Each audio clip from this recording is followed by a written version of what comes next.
VC নিয়োগ ঘিরে সংঘর্ষের পর ব্লকেট কর্মসূচি পালন করছে ঢাকা প্রকৌশল ও প্রযুক্তি বিশ্ববিদ্যালয়ের শিক্ষার্থীরা। আরও জানাতে সেখান থেকে যুক্ত হচ্ছেন সহকর্মী মুহাজির হক, যাচ্ছি তার কাছে।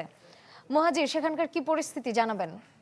ভোগান্তি ভুলে চলে আসুন রিগালে। ওয়ারেন্টি সহ স্টাইলিশ কালেকশন নিয়ে রেডি রিগাল ফার্নিচার। উত্তাল শ্রেয়া, এখানকার পরিস্থিতি একেবারেই উত্তাল। আমরা সকাল থেকেই দেখতে পাচ্ছিলাম যে ব্লকেট কর্মসূচি তার অংশ হিসেবে কিন্তু এখন শিক্ষার্থীরা স্লোগানে মুখরিত করে ফেলেছে পুরো ক্যাম্পাস, এবং যার রেশটা তারা বলছেন যে আর কিছুক্ষণের মধ্যেই একটা সংবাদ সম্মেলন করে তারা আনুষ্ঠানিকভাবে তাদের পরবর্তী কর্মসূচি ঘোষণা করবে, যেখানে উঠে আসবে তাদের আজকালকের মধ্যেই নতুন ভিসি নিয়োগের প্রজ্ঞাপন জারি করার কথা সরকারের কাছে।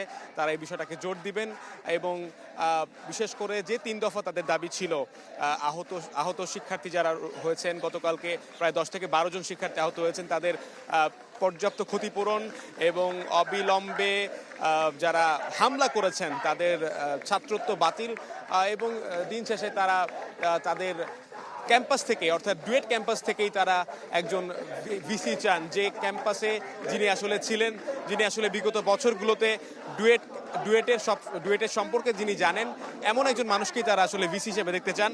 এবং যে কারণে তারা মূলত গেল কয়েকদিন ধরে চলা যে আন্দোলন, যেটা গতকালকে এক ধরনের রণক্ষেত্রে পরিণত হয় পুরো ক্যাম্পাস, এবং সেখান থেকে কিন্তু বলতে হয় যে এই শিক্ষার্থীদের গতকালকের যে হামলা এবং যে চিত্র আমরা দেখেছি, সেখান থেকে কিন্তু এখনও এই বিশ্ববিদ্যালয়ের কার্যক্রম একেবারে এখন স্থবির হয়ে গেছে, এবং যে ব্লকেট কর্মসূচি সেটিও খুব জোরালোভাবে পালন করা হচ্ছে। বিশেষ করে এখানকার যারা কর্মকর্তা কর্মচারী রয়েছেন তাদেরকেও প্রবেশ করতে দেয়া হচ্ছে না। এখানে শুধুমাত্র শিক্ষার্থীদের অবস্থান, এবং এই শিক্ষার্থীদের অবস্থানকে কেন্দ্র করে আমরা দেখতে পাচ্ছি বেলা বাড়ার সঙ্গে সঙ্গে হলগুলো থেকে মূলত যে শিক্ষার্থীরা আছেন তারাও কিন্তু এখানে এসে জড়ো হয়েছেন। এবং শ্রেয়া, একটা বিষয় বলতে হয় যে এখানকার কিন্তু ক্যাম্পাস কিন্তু বন্ধ হয়ে গেছে, পরীক্ষা শেষ হয়ে যাওয়ার পর ক্যাম্পাস কিন্তু এখন বন্ধ।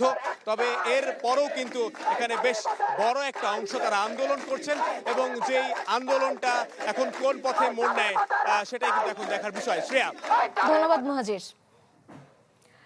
দর্শক, শিক্ষার্থীদের ব্লকেট কর্মসূচির খবর জানতে আমরা সরাসরি যুক্ত ছিলাম ঢাকা প্রকৌশল ও প্রযুক্তি বিশ্ববিদ্যালয়ে।